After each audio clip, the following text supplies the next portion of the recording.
새벽 3시 문을 두드리는 급한 소리가 울렸습니다. 할머니, 지금 당장 나가세요! 태수가 다급하게 외쳤습니다. 허겁지겁 집을 나선 순간 뒤에서 쾅 하는 폭발음이 터졌습니다. 돌아보니 평생의 터전이 시뻘건 불길에 휩싸여 있었습니다. 내 집이, 내 평생이. 불레의 눈에서 눈물이 쏟아졌습니다. 안녕하세요. 오늘 사연 시작하기 전에 무료 버튼인 구독과 좋아요 꼭 눌러주세요. 경북 안동 외곽의 작은 마을, 이른 새벽 공기는 아직 차갑습니다. 정불래 할머니는 마당에서 장작을 패며 하루를 시작했습니다. 70세 나이에도 허리는 꼿꼿하고 손놀림은 여전히 야무졌습니다. 이제 혼자 산 지도 벌써 10년이구나. 남편 정기웅이 세상을 떠난 지 10년째였습니다. 처음에는 막막했지만 이제는 혼자만의 생활이 자연스러워졌습니다. 새벽마다 장작을 패고 아침밥을 지어 먹은 뒤 뒷밭으로 나가 배추와 물을 돌봅니다. 가을에 거둔 농작물을 팔아 얻은 돈은 꼬박꼬박 통장에 넣어뒀습니다. 검소하게 살아야지. 아들놈한테 짐이 되면 안 되니까. 불레는 부엌으로 들어가 쌀을 씻었습니다. 물소리와 함께 들려오는 건 2층에서 내려오는 발걸음 소리였습니다. 세입자 강태수가 아침 일찍 나갈 준비를 하는 모양이었습니다. 강태수는 30대 중반의 총각으로 택배 일을 하며 불레의 집 2층에서 살고 있었습니다. 말수가 적고 조용한 성격이지만 월세를 밀린 적도 없고 집 관리도 깔끔하게 했습니다. 그 총각 참 성실해. 요즘 같은 세상에 보기 드문 청년이지. 불레는 혼잣말을 중얼거리며 밥을 지었습니다. 태수가 계단을 내려와 현관문을 나서는 소리가 들렸습니다. 매일 새벽 5시면 어김없이 나가서 밤 10시가 되어서야 돌아오는 규칙적인 생활이었습니다. 해가 떠오르자 마을이 조금씩 깨어났습니다. 불레는 마당에서 빨래를 널며 이웃집들을 바라봤습니다. 예전에는 20가구가 넘었던 마을이었는데 지금은 고작 7가구만 남았습니다. 젊은 사람들은 모두 도시로 떠나고 남은 건 노인들 뿐이었습니다. 점심때가 되자 사촌 오빠 조만식이 찾아왔습니다. 만식은 이 마을에서 나고 자란 70대 노인이지만 젊어서부터 부동산 중개업을 해온 덕분에 제법 돈을 모았습니다. 마을에서는 나름 유지 행세를 하며 이런저런 일에 끼어들기를 좋아했습니다. 불레야, 요즘 마을에 좋은 소문이 돌고 있어. 만식은 대뜸 재개발 이야기를 꺼냈습니다. 시에서 이 일대를 관광지구로 개발한다는 계획이 있다는 것이었습니다. 그런데 말이야, 개발이 시작되면 집값이 요동칠 거야. 지금 팔아두는 게 현명하지 않을까? 불레는 고개를 저었습니다. 오빠, 난 여기서 살다가 여기서 죽을 생각이에요. 집을 팔 생각은 없어요. 아이고, 그런 고집이 어디 있어. 나이 들어서는 실용적으로 생각해야지. 만식은 한참 더 설득해보다가 결국 돌아갔습니다. 불레는 그의 뒷모습을 바라보며 고개를 갸웃했습니다. 평소 같으면 그냥 넘어갔을 텐데 오늘은 왠지 만식의 표정이 이상했습니다. 저녁이 되자 태수가 돌아왔습니다. 평소와 달리 얼굴이 심각해 보였습니다. 불레는 저녁을 먹으러 나온 태수에게 물었습니다. 태수야, 오늘 힘든 일 있었나? 아니에요, 할머니. 그냥 좀 피곤해서요. 태수는 대답했지만 불레의 눈에는 뭔가 걱정거리가 있어 보였습니다. 밤이 깊어가며 마을은 고요해졌습니다. 불레는 잠자리에 들면서 오늘 하루를 되돌아봤습니다. 만식 오빠의 이상한 제안과 태수의 심각한 표정이 마음에 걸렸습니다. 다음 날 아침 불레는 평소보다 일찍 잠이 깼습니다. 밤새 뒤척이며 잠을 설쳤던 탓이었습니다. 어젯밤 만식 오빠의 이상한 표정과 태수의 심각한 모습이 자꾸만 머릿속을 맴돌았습니다. 불레는 일어나서 마당으로 나가 찬 공기를 들이마셨습니다. 새벽 공기는 여전히 차갑고 맑았지만 왠지 모를 불안감이 가슴을 짓눌렀습니다. 장작을 패며 마음을 다잡으려 했지만 그 불안감은 쉽게 사라지지 않았습니다. 아침을 준비하며 불레는 어제 만식이 한 말들을 곱씹어봤습니다. 재개발 소문이라는 게 정말일까요? 이런 외진 마을에 누가 관심을 가질까 싶었는데 만식의 확신에 찬 말투가 자꾸 신경 쓰였습니다. 그리고 무엇보다 집을 팔라는 그 제안이 이상했습니다. 평소 만식은 집안일에 그리 적극적으로 나서지 않던 사람이었는데 말입니다. 태수는 오늘도 새벽 5시에 집을 나섰습니다. 하지만 평소와 달리 현관문을 나서기 전에 한참 동안 망설이는 것 같았습니다. 불레는 부엌 창문으로 그의 모습을 지켜봤습니다. 태수는 문 앞에서 서성이다가 다시 집 안으로 들어왔습니다. 할머니, 괜찮으시죠? 태수가 부엌으로 들어와 조심스럽게 물었습니다. 무슨 소리야? 나야 늘 괜찮지. 혹시 어제 이상한 사람이 다녀가거나 그런 일은 없으셨어요? 불레는 고개를 갸웃했습니다. 태수의 질문이 묘하게 구체적이었습니다. 만식 오빠가 다녀갔지. 왜 그런 걸 물어보는 거야? 태수는 잠시 말을 잇지 못했습니다. 뭔가 하고 싶은 말이 있는 것 같았지만 결국 고개만 흔들며 나갔습니다. 오전 내내 불레는 밭일을 했습니다. 물을 뽑고 배추를 정리하며 마음을 달래려 했지만 자꾸만 신경이 쓰였습니다. 점심을 먹고 있는데 마을 이장 김봉수가 찾아왔습니다. 불레 씨, 혹시 요즘 이상한 사람들 본 적 있어요? 김봉수의 첫마디였습니다. 무슨 소리예요? 어젯밤에 마을 뒤쪽에서 낯선 차가 왔다 갔다 했다는 얘기가 있어서요. 박씨 댁에서 목격했다고 하더라고요. 불레는 깜짝 놀랐습니다. 이 작은 마을에 낯선 차라니요. 무슨 차였는데요? 검은색 승용차였다고 해요. 번호판도 잘 안 보였다고 하고요. 김봉수는 걱정스러운 표정으로 말했습니다.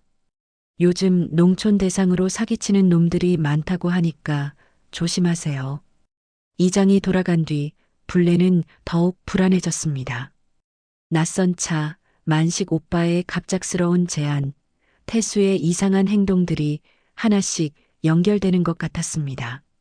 저녁이 되자 불레는 부엌에서 저녁을 준비했습니다. 그런데 가스레인지 근처에서 이상한 냄새가 났습니다. 가스 냄새 같기도 하고 뭔가 타는 냄새 같기도 했습니다. 불레는 가스밸브를 확인했지만 제대로 잠겨 있었습니다. 이상하네. 불레는 코를 킁킁거리며 냄새의 근원을 찾으려 했습니다. 그런데 냄새는 금세 사라졌습니다.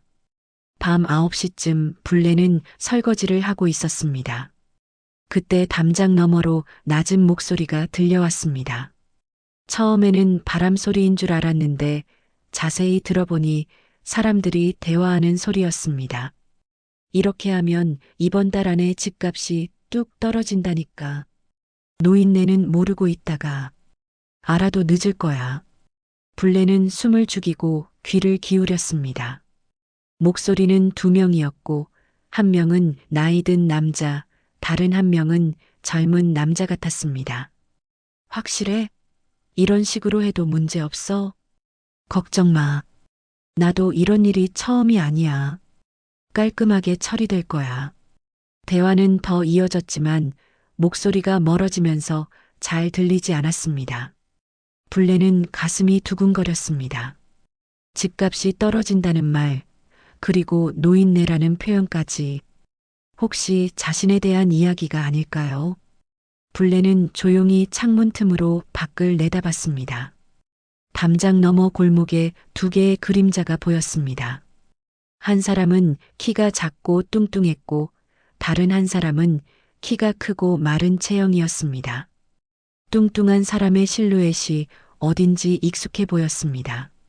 설마, 블레는 입을 다물었습니다. 그 뚱뚱한 실루엣이 만식 오빠와 비슷해 보였던 것입니다.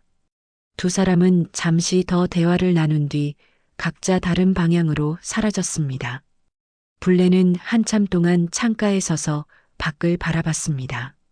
마음속 불안감이 확신으로 바뀌어가고 있었습니다. 뭔가 이상해.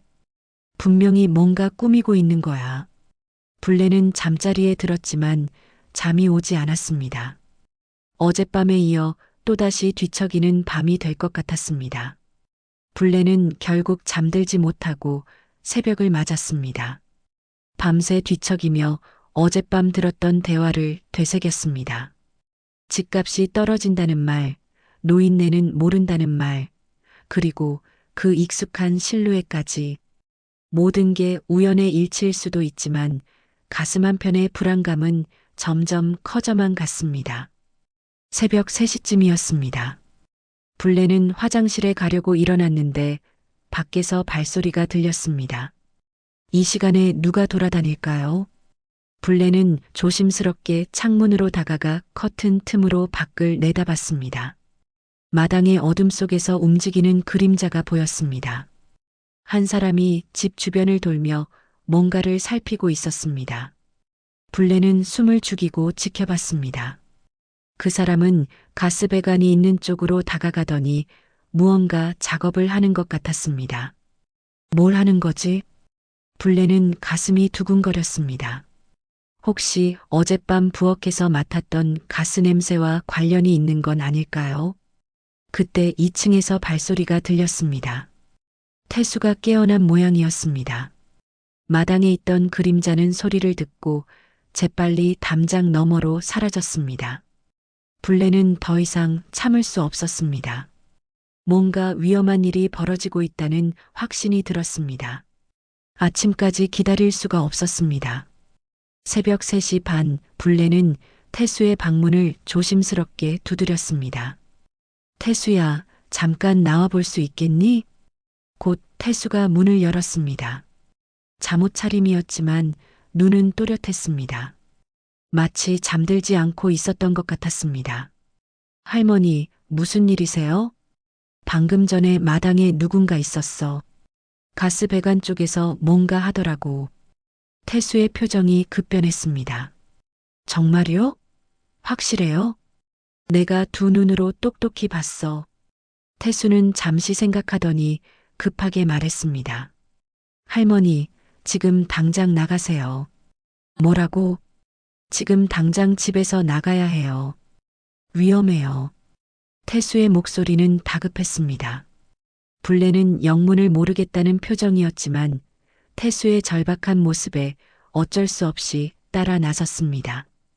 옷이라도 좀 더 챙겨 입고. 시간 없어요. 지금 당장요.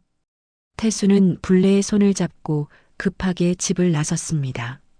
겨울 새벽 공기가 뼛속까지 스며들었지만 태수는 멈추지 않았습니다. 태수야, 대체 무슨 일이야? 왜 이렇게 급하게? 할머니, 제가 설명드릴게요. 일단 멀리 가요. 두 사람은 마을 입구까지 뛰다시피 나왔습니다. 블레는 숨이 차서 더 이상 걸을 수 없었습니다. 이제 됐어. 여기서 좀 쉬자. 그때였습니다. 뒤에서 쾅 하는 엄청난 폭발음이 울렸습니다. 블레와 태수는 깜짝 놀라 뒤를 돌아봤습니다.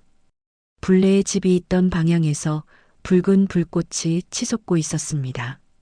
하늘이 시뻘겋게 물들고 검은 연기가 밤하늘을 뒤덮었습니다. 어머나! 블레는 주저앉았습니다. 자신의 집이, 평생을 살아온 그 집이 불타고 있었습니다. 할머니, 괜찮아요. 다행히 나오셨잖아요. 태수가 블레를 부축했습니다. 곧 소방차와 경찰차의 사이렌 소리가 들렸습니다. 태수야, 넌 어떻게 알았어? 왜 갑자기 나가라고 했어? 블레는 태수를 바라봤습니다. 태수의 표정은 복잡했습니다. 할머니, 사실은 태수가 말을 하려는 순간 소방관들이 다가왔습니다. 여기 계신 분들이 집주인이세요? 네, 저예요. 불례가 대답했습니다. 다행히 미리 대피하셨네요. 혹시 폭발 전에 가스 냄새나 이상한 점을 느끼신 적 있으세요? 어제 저녁에 부엌에서 이상한 냄새가 났어요. 가스 냄새 같았는데 불례는 어젯밤 일들을 소방관에게 설명했습니다. 마당에서 본 그림자, 가스배관 근처에서 작업하던 사람까지 모든 걸 말했습니다. 소방관은 심각한 표정으로 고개를 끄덕였습니다. 일단 안전한 곳으로 대피하세요. 조사가 끝나면 연락드리겠습니다. 태수는 불례를 마을회관으로 데려갔습니다. 회관에는 난방이 켜져 있어서 따뜻했습니다. 불례는 담요를 뒤집어 쓰고 앉아 있었지만 아직도 믿기지 않았습니다. 내 집이, 내 평생이. 불례의 눈에서 눈물이 흘렀습니다. 그 집에는 남편과의 추억이, 아들을 키운 기억이, 평생의 삶이 고스란히 담겨 있었습니다. 할머니, 제가 미안해요. 태수가 고개를 숙였습니다. 왜 내가 미안해? 내가 구해줬잖아. 사실 저는 며칠 전부터 이상한 낌새를 눈치채고 있었어요. 태수는 불례에게 그동안 숨겨왔던 이야기를 털어놓기 시작했습니다. 택배 일을 하다 보니까 이 동네 사정을 많이 알게 됐어요. 그런데 요즘 조만식 씨가 이상하게 행동하더라고요. 불례는 깜짝 놀랐습니다. 만식 오빠가? 네. 며칠 전부터 낯선 사람들과 만나더니 어제는 아예 밤에 할머니 집 주변을 돌아다녔어요. 태수의 말에 불례는 어젯밤 들었던 대화가 떠올랐습니다. 그 뚱뚱한 실루엣이 정말 만식이었던 모양입니다. 그래서 오늘 밤에도 뭔가 일어날 것 같아서 잠을 안 자고 있었던 거예요. 새벽 하늘이 밝아오고 있었습니다. 하지만 불례의 마음은 여전히 어둠 속에 있었습니다. 평생의 터전을 잃었다는 상실감과 함께 믿었던 사람에게 배신당했다는 충격이 밀려왔습니다. 해가 뜨자 경찰의 본격적인 조사가 시작됐습니다. 화재 현장은 완전히 폐허가 되어 있었습니다. 불례가 평생을 살아온 집은 시커먼 잔해만 남겨두고 사라져버렸습니다. 마당의 장독대도 남편이 심었던 감나무도 모든 것이 제가 되어버렸습니다. 불례는 마을회관에서 담요를 뒤집어 쓰고 앉아 있었습니다. 아직도 실감이 나지 않았습니다. 어젯밤까지만 해도 그 집에서 잠을 자고 있었는데 이제는 돌아갈 곳이 없어진 것입니다. 할머니, 물 좀 드세요. 태수가 컵을 건네며 옆에 앉았습니다. 불례는 고마운 마음에 태수를 바라봤습니다. 이 청년이 아니었다면 지금쯤 자신도 그 불길 속에 있었을 것입니다. 태수야, 고마워. 정말 고마워. 할머니가 평소에 저한테 잘해주셨는걸요. 당연한 거예요. 오전 10시쯤 경찰관이 마을회관으로 찾아왔습니다. 화재 조사를 담당하는 김 형사였습니다. 정불례 할머니시죠? 몇 가지 여쭤볼 게 있어서 왔습니다.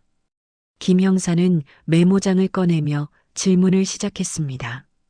일단 현장 조사 결과 가스 폭발이 원인인 것은 확실합니다. 그런데 가스관에서 이상한 흔적이 발견됐어요. 불례는 긴장했습니다. 무슨 흔적이요? 가스관에 칼로 긋는 듯한 흔적이 있었습니다. 자연적으로 생길 수 없는 인위적인 손상이에요. 태수와 불례는 서로를 바라봤습니다. 어젯밤 마당에서 본 그림자가 떠올랐습니다. 할머니께서 어젯밤에 수상한 사람을 목격하셨다고 하던데 좀 더 자세히 말씀해 주시겠어요? 불례는 어젯밤 일을 차근차근 설명했습니다. 새벽 3시쯤 마당에서 본 그림자, 가스배관 근처에서 작업하던 사람, 그리고 그 전날 밤 담장 너머에서 들었던 대화까지 모든 것을 털어놓았습니다. 그 대화에서 나온 목소리 중 한 명이 누군지 짐작이 가시나요? 불레는 잠시 망설였습니다. 만식 오빠에 대한 의심을 경찰에게 말해도 될까요? 하지만 이미 이런 일이 벌어진 이상 숨길 이유가 없었습니다. 사촌 오빠인 조만식일 가능성이 높아요. 체형이나 목소리가 비슷했거든요. 김 형사는 메모를 적으며 고개를 끄덕였습니다. 조만식 씨는 어떤 분이신가요? 이 마을에서 부동산 중개업을 하고 있어요. 어제도 저한테 집을 팔라고 했고요. 집을 팔라고요? 구체적으로 어떤 말씀을 하셨나요? 불레는 만식이 했던 말들을 그대로 전했습니다. 재개발 소문, 집값 변동, 그리고 지금 팔아두는 게 현명하다는 조언까지. 김 형사의 표정이 심각해졌습니다. 혹시 조만식 씨가 할머니 집을 사겠다고 구체적으로 제안했나요? 네, 싸게 사주겠다고 했어요. 김 형사는 뭔가 생각에 잠겼습니다. 점심시간쯤 되자 마을 사람들이 하나둘 불레를 찾아왔습니다. 이장 김봉수를 비롯해 이웃 할머니들이 음식과 옷가지를 가져왔습니다. 불레 씨, 정말 큰일 났네. 다행히 무사해서 다행이야. 그러게 말이야. 태수 씨가 아니었으면 어쩔 뻔했어. 사람들은 불레를 위로하며 안타까워했습니다. 그런데 이상하게도 만식은 보이지 않았습니다. 평소 같으면 이런 일이 생기면 제일 먼저 달려왔을 텐데 말입니다. 오후 2시쯤 서울에서 아들 민수가 급히 내려왔습니다. 민수는 불레를 보자마자 안아주며 안도의 한숨을 쉬었습니다. 어머니, 정말 놀랐어요. 뉴스 보고 얼마나 걱정했는지 몰라요. 고마워, 민수야.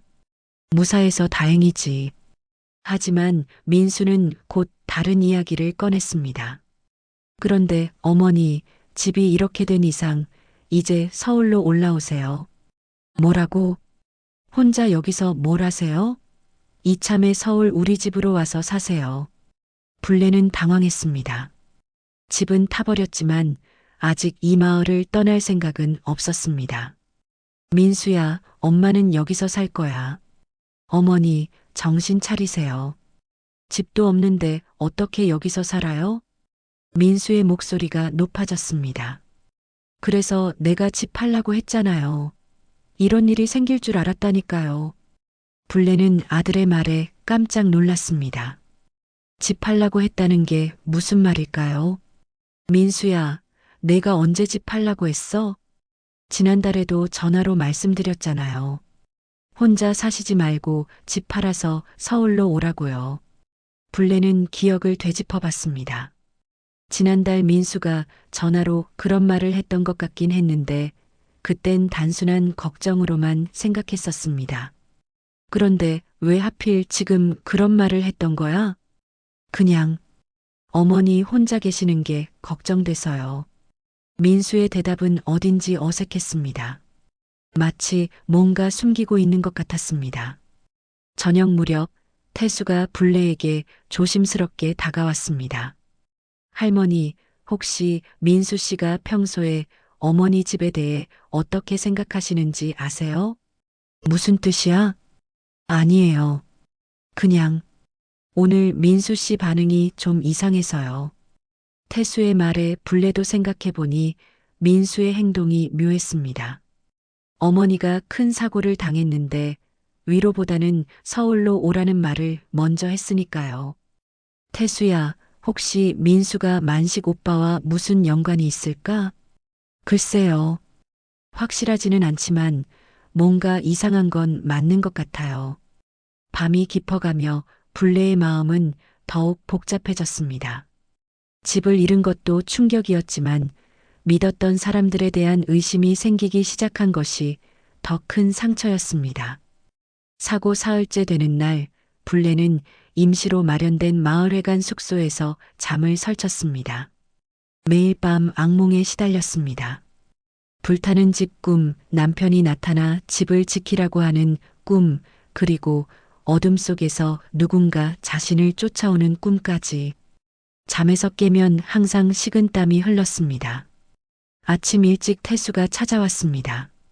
손에는 따뜻한 죽 한 그릇을 들고 있었습니다. 할머니, 아침 드세요. 며칠째 제대로 못 드시잖아요. 고마워, 태수야. 내가 없었으면 어떻게 됐을까. 불레는 죽을 떠먹으며 태수를 바라봤습니다. 이 청년만이 유일하게 믿을 수 있는 사람 같았습니다. 할머니, 어제 김 형사님이 다시 오신다고 하던데요. 그래, 뭔가 진전이 있나 보네. 오전 10시쯤 김 형사가 마을회관으로 찾아왔습니다. 표정이 어두웠습니다. 할머니, 죄송한 말씀을 드려야겠어요. 불레는 가슴이 철렁했습니다. 무슨 일이에요? 상부에서 수사를 중단하라는 지시가 내려왔습니다. 뭐라고요? 증거가 불충분하다는 이유입니다. 가스관의 손상 흔적도 노후로 인한 자연 손상일 가능성이 있다고 판단됐고요. 불레는 믿을 수 없었습니다. 그럼 어젯밤에 본 그 사람은 어떻게 되는 거예요? 제가 분명히 봤는데요. 할머니께서 목격하신 건 인정하지만 그것만으로는 방화나 고의적 가스관 손상을 입증하기 어렵다는 게 상부 판단입니다. 김 형사도 억울한 표정이었습니다. 형사님도 이상하다고 생각하시죠? 개인적으로는 네, 의심스러운 부분이 많습니다. 하지만 제가 할 수 있는 건 여기까지예요. 김 형사가 돌아간 뒤 불레는 주저앉았습니다. 집도 잃고 이제는 진실조차 묻혀버리는 상황이었습니다. 점심때쯤 만식이 나타났습니다.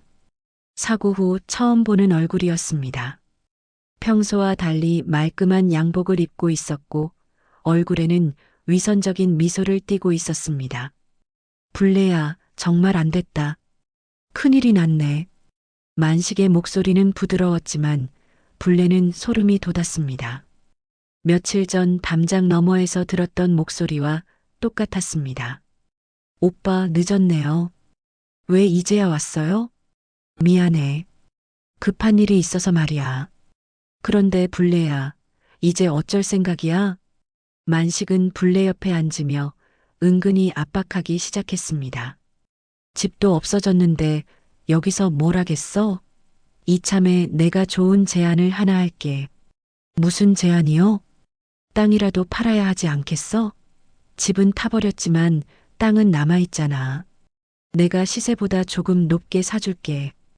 불레는 만식을 빤히 바라봤습니다. 오빠 시세가 얼마인데요? 요즘 이런 시골 땅이야 평당 10만 원 정도 하지. 그런데 내가 15만 원에 사줄게. 어때?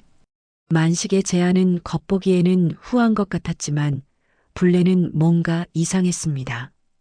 오빠 그런데 왜 갑자기 내 땅을 사려고 해요? 아이고, 가족끼리 뭘 그렇게 따져. 내가 어려울 때 도와주려는 거야.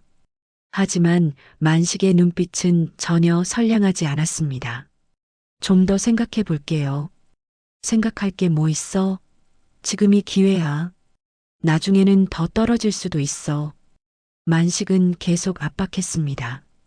마치 빨리 결정하라는 듯이. 그때 태수가 나타났습니다. 할머니, 점심 드셨어요? 만식은 태수를 보자 표정이 굳어졌습니다. 아, 세입자구나.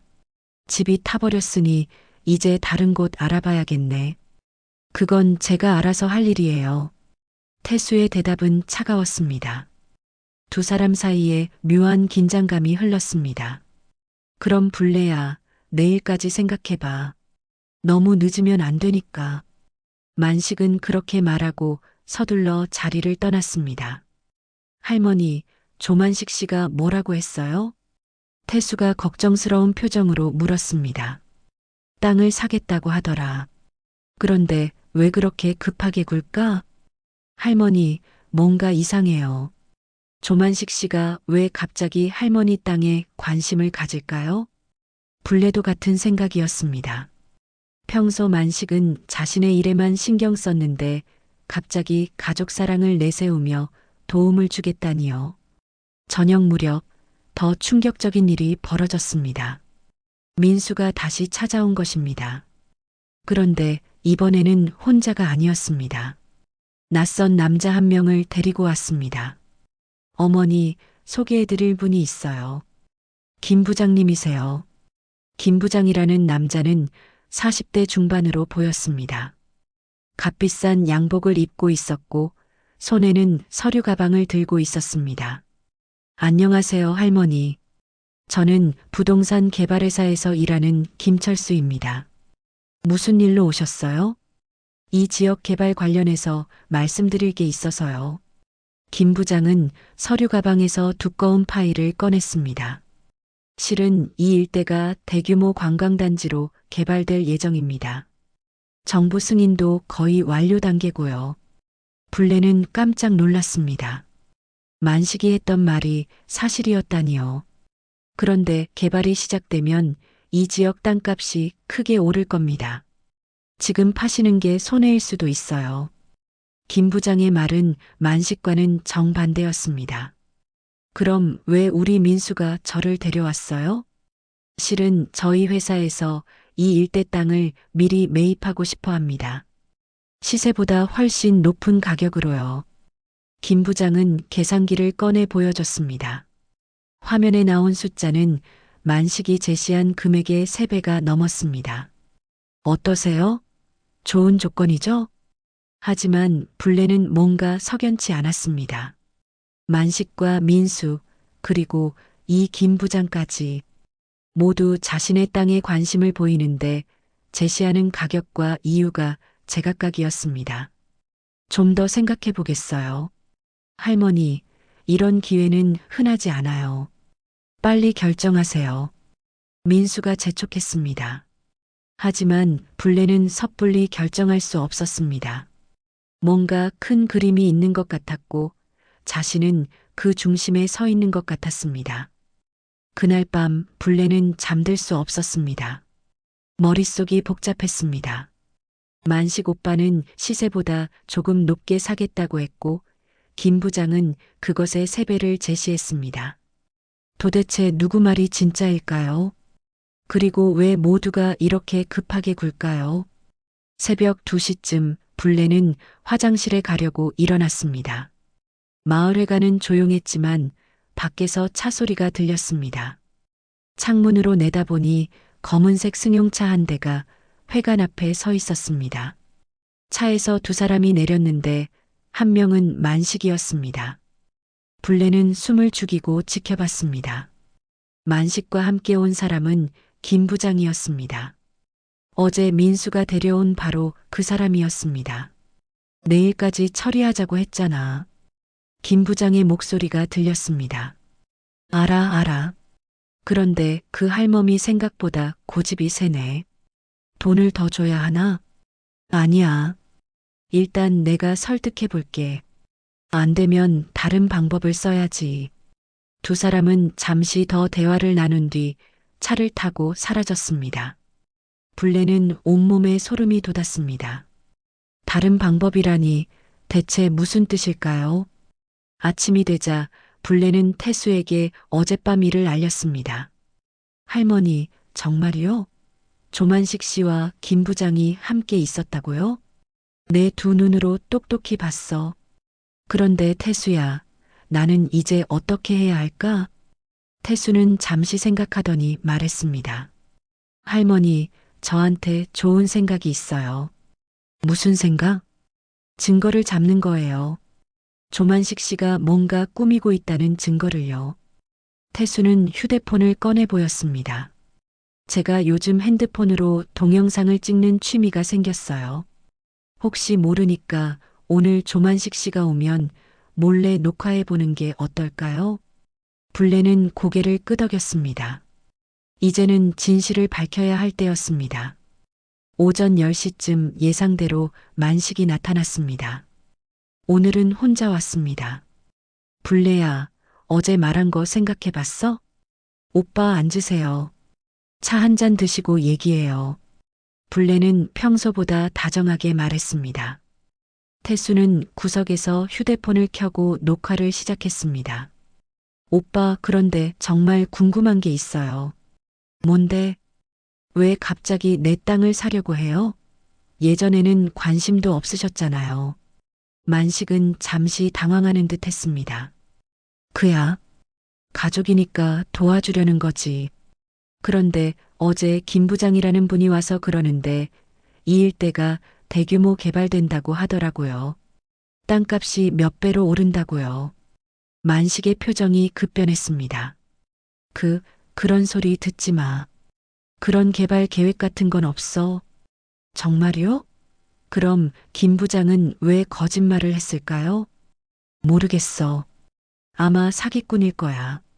하지만 만식의 목소리는 떨리고 있었습니다. 오빠, 혹시 김 부장이랑 아는 사이예요? 무슨 소리야? 나는 그런 사람 몰라. 불레는 결정적인 질문을 던졌습니다. 그럼 어젯밤에 김 부장이랑 함께 여기 온 건 뭐예요? 만식은 완전히 당황했습니다. 뭔 소리야? 나는 어젯밤에 집에 있었어. 오빠, 저는 분명히 봤어요. 검은 차에서 내려서 김 부장이랑 얘기하는 거 말이에요. 만식은 더 이상 변명할 수 없었습니다. 얼굴이 새하얗게 질렸습니다. 불레야, 그게. 오빠, 정말 실망이에요. 내 집에 불을 낸 것도 오빠죠? 아니야. 그건 아니야. 만식이 벌떡 일어났습니다. 그럼 뭐예요? 설명해 보세요. 불레야, 내 말 좀 들어봐. 나도 어쩔 수 없었어. 만식은 결국 진실을 털어놓기 시작했습니다. 김 부장이 나를 찾아왔어. 이 일대 땅을 싸게 사모으고 있다고 하더라. 그래서 내 땅도 중간에서 사서 넘겨달라고 했지. 그래서요? 처음에는 그냥 설득만 하려고 했어. 그런데 내가 안 판다고 하니까. 그래서 집에 불을 낸 거예요?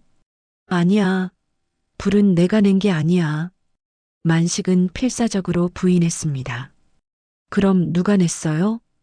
김 부장이 보낸 사람들이야. 나는 몰랐어. 정말 몰랐다고. 태수는 모든 대화를 녹화하고 있었습니다. 오빠, 그럼 가스관에 손상을 낸 것도 그 사람들이고요? 그럴 거야. 나는 그런 일에는 관여 안 했어. 하지만 오빠도 공범이잖아요. 불레의 목소리가 높아졌습니다. 불레야, 제발 이해해줘. 나도 빚이 많아서 어쩔 수 없었어. 김 부장이 중간 수수료를 많이 준다고 했거든. 그래서 내 생명을 위험에 빠뜨린 거예요? 만식은 대답할 수 없었습니다. 그때 또 다른 목소리가 들렸습니다.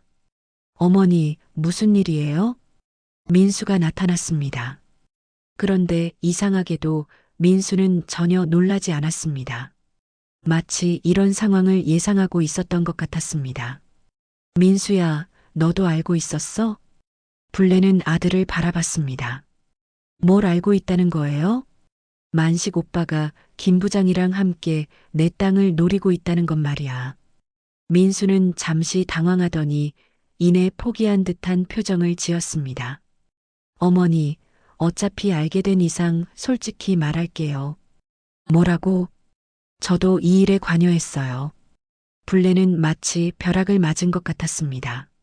믿었던 아들까지 배신했다는 사실에 온몸이 떨렸습니다. 민수야, 너까지. 어머니, 이해해 주세요. 서울에서 사업이 어려워서 돈이 급했어요. 그래서 내 집을 태운 거야? 아니에요. 불내는 건 저도 몰랐어요. 그냥 어머니를 설득해서 땅을 팔게 하려던 거였어요. 하지만 불내는 더 이상 믿을 수 없었습니다. 가장 가까운 사람들이 모두 자신을 배신했다는 현실이 너무나 잔혹했습니다. 모두 나가세요. 다시는 보고 싶지 않아요. 불내는 떨리는 목소리로 말했습니다.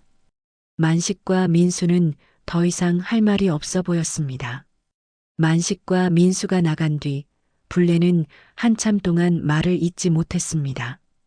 태수는 조용히 불내 곁에 앉아 어깨를 토닥여줬습니다. 할머니, 괜찮으세요? 태수야, 나는 이제 어떻게 살아야 할까? 집도 없고 믿었던 사람들마저. 불레의 눈에서 눈물이 흘렀습니다. 하지만 슬픔보다는 분노가 더 컸습니다. 평생을 성실하게 살아온 자신을 이렇게 속이고 이용했다는 것이 억울했습니다. 할머니, 포기하시면 안 돼요. 태수가 단호하게 말했습니다. 이제 우리한테 증거가 있잖아요. 방금 녹화한 동영상 말이에요. 태수는 휴대폰을 보여줬습니다. 만식이 김 부장과 공모했다고 인정하는 장면이 고스란히 담겨 있었습니다. 하지만 경찰에서는 수사를 중단한다고 했잖아. 그건 증거가 없어서였어요. 이제는 달라졌죠. 불레는 태수의 말에 희망을 느꼈습니다. 그동안 당하기만 했지만 이제는 반격할 때였습니다. 태수야, 그런데 정말 이걸로 그 사람들을 처벌할 수 있을까? 일단 경찰서에 가봐요. 김 형사님께 보여드리면 분명 다시 수사해 주실 거예요. 불레는 결심했습니다. 나이가 들었다고 해서 당하고만 살 수는 없었습니다. 그래, 내 집, 내 인생. 이제 내가 지켜야지. 두 사람은 오후에 경찰서를 찾아갔습니다. 김 형사는 태수의 휴대폰 영상을 보며 놀란 표정을 지었습니다. 이건 결정적인 증거네요. 형사님, 이제 다시 수사할 수 있어요? 물론입니다. 이 영상이 있으면 재수사를 요청할 수 있어요. 김 형사는 즉시 상부에 보고했고 곧 수사 재개 허가가 떨어졌습니다. 할머니, 조만식 씨와 김철수 그리고 민수 씨까지 모두 참고인 조사를 받아야 합니다. 네, 당연하죠. 다음 날 경찰은 만식을 먼저 소환했습니다.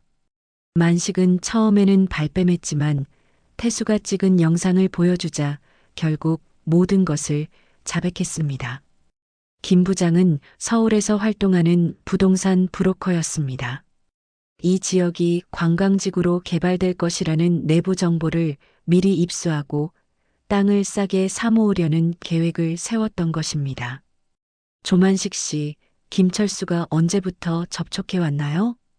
2달 전쯤부터였어요.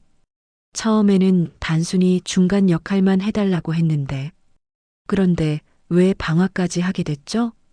그건 제가 한 게 아니에요. 김철수가 보낸 사람들이 한 거라고요. 만식은 필사적으로 자신의 무고를 주장했지만 이미 공모 관계는 명백했습니다. 민수도 소환됐습니다. 민수는 서울에서 사업 실패로 빚을 지고 있었고 김 부장의 제안에 넘어가 어머니를 설득하는 역할을 맡았던 것입니다. 아들로서 어떻게 그런 일을 할 수 있었습니까? 죄송합니다. 정말 돈이 급해서.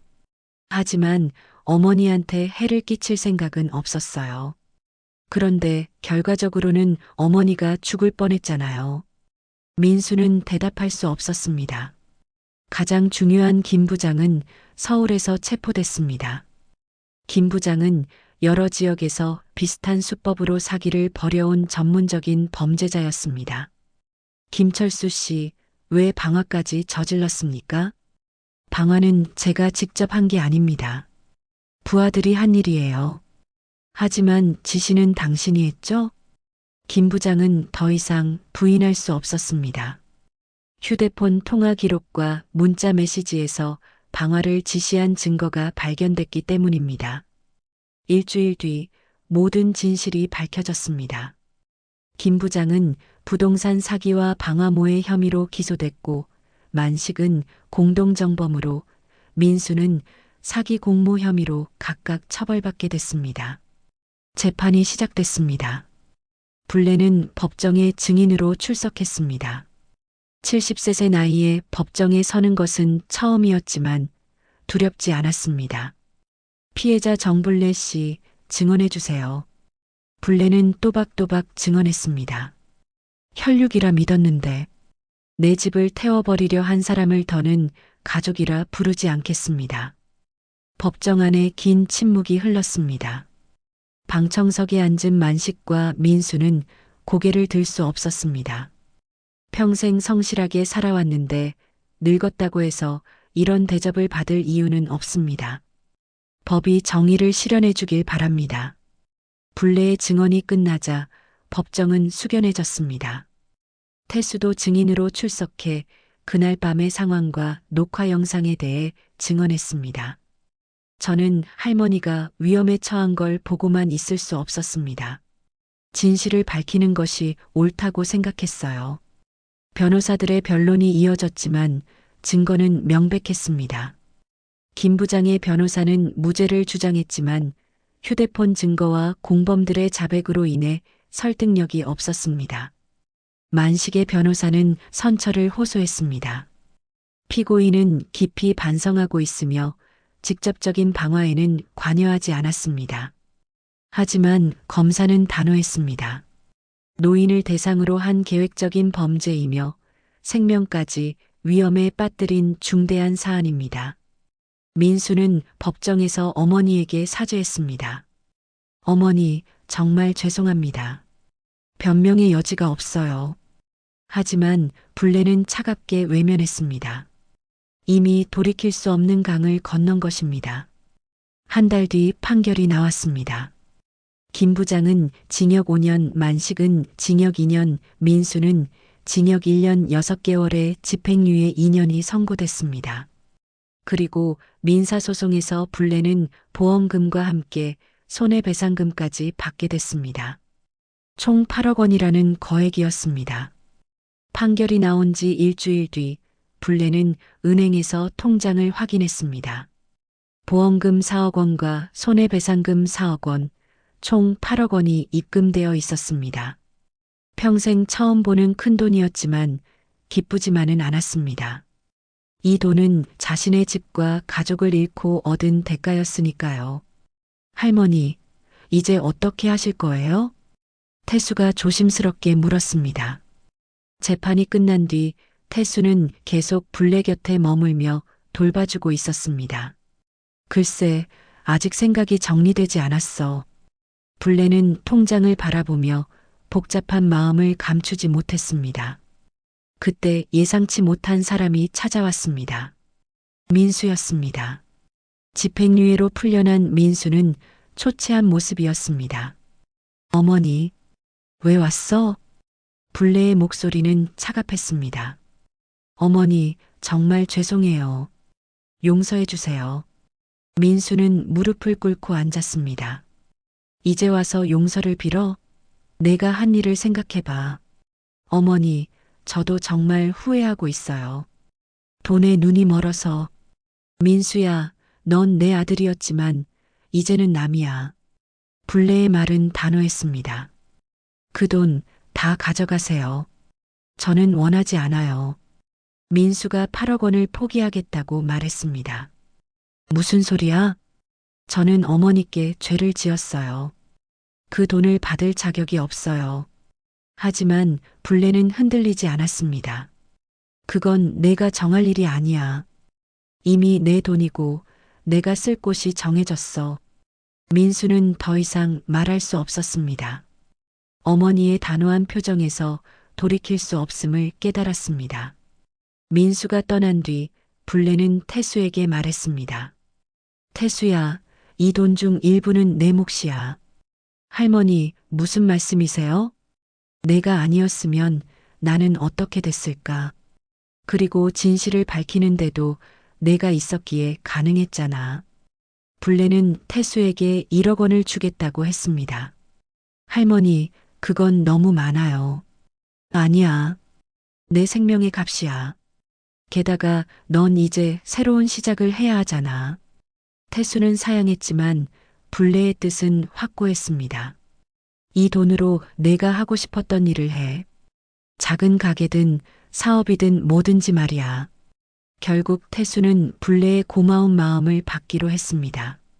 할머니, 정말 감사해요. 평생 잊지 않을게요. 한 달 뒤 태수는 정말로 작은 택배 대리점을 차렸습니다. 마을에서 조금 떨어진 곳이었지만 주변 지역을 아우르는 괜찮은 위치였습니다. 할머니가 주신 기회를 헛되이 하지 않겠어요. 태수는 성실하게 사업을 시작했습니다. 불레는 남은 7억 원으로 새로운 인생을 설계했습니다. 우선 마을에 작은 집을 새로 지었습니다. 불타버린 옛집 자리가 아닌 조금 떨어진 곳에 아담한 한옥을 지었습니다. 이제는 누구 눈치도 보지 않고 내 마음대로 살 거야. 새 집에는 현대적인 시설도 갖췄습니다. 바닥 난방, 에어컨, 그리고 안전을 위한 보안 시스템까지. 더 이상 누구의 위협도 받지 않겠다는 의지였습니다. 불레는 또한 마을 노인회관에 2억 원을 기부했습니다. 혼자만 잘 살 수는 없잖아요. 이웃들과 함께 해야죠. 마을 사람들은 불레의 변화에 놀랐습니다. 예전에 조용하던 할머니가 이제는 당당하고 씩씩해졌습니다. 불레 씨 정말 대단해요. 그 나이에 그런 일을 혼자 해결하다니. 나이가 들었다고 해서 당하고만 살 수는 없어요. 불레의 말에는 자신감이 넘쳤습니다. 1년이 지났습니다. 태수의 택배 사업은 잘 되고 있었습니다. 성실한 성격과 꼼꼼한 서비스로 고객들의 신뢰를 얻었습니다. 할머니 덕분에 새로운 인생을 시작할 수 있었어요. 태수는 명절마다 불레를 찾아와 안부를 물었습니다. 둘 사이에는 가족 같은 정이 흘렸습니다. 불레는 새 집에서 여유로운 노후를 보내고 있었습니다. 더 이상 남의 눈치를 보지 않았고 하고 싶은 일들을 하며 살았습니다.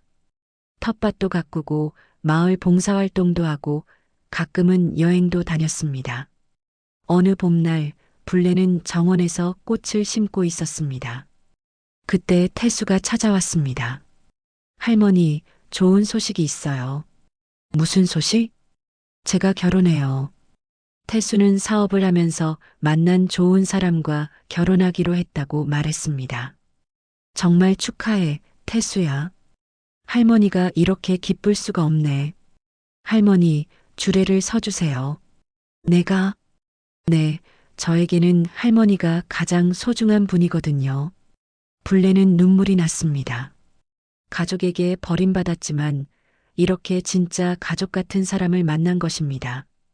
결혼식 날 불레는 태수 부부에게 새집 마련 자금으로 5천만 원을 선물했습니다. 할머니, 너무 많이 주세요. 아니야. 내가 줄 수 있을 때 주는 거야. 나중에 후회하기 싫어서. 태수 부부는 감사의 마음을 담아 절을 올렸습니다. 그로부터 몇 년 뒤 태수는 아이를 낳았습니다. 불레는 할머니가 되었고 아이는 불레를 친할머니처럼 따랐습니다. 할머니, 저희 아이 이름을 진실이라고 지었어요. 진실? 네, 할머니께서 진실을 밝혀내신 것처럼 이 아이도 올바르게 살았으면 해서요. 불레는 진실이라는 이름이 마음에 들었습니다. 어느 날 저녁 불레는 마당에서 석양을 바라보며 생각했습니다. 몇 년 전 그 무서운 일들이 있었지만 결국 모든 것이 좋은 방향으로 흘러갔습니다. 돈도 얻었고 진짜 가족 같은 사람들도 만났습니다. 마을 사람들은 지금도 말합니다. 그 총각이 아니었으면 할머니는 어떻게 됐을까? 하지만 불레는 알고 있습니다. 태수가 구해준 것은 자신의 생명만이 아니라 새로운 인생이었다는 것을, 그리고 자신도 그에게 새로운 기회를 주었다는 것을. 인생은 끝까지 살아봐야 아는 거구나. 불레는 미소를 지으며 집 안으로 들어갔습니다. 따뜻한 불빛이 켜진 새 집에서 평생 가장 행복한 시간이 시작되고 있었습니다. 오늘 사연 재미있으셨나요? 당신의 마음에 남는 이야기. 내일 아침에도 다시 찾아옵니다. 아침극장. 구독과 좋아요로 함께 해주세요.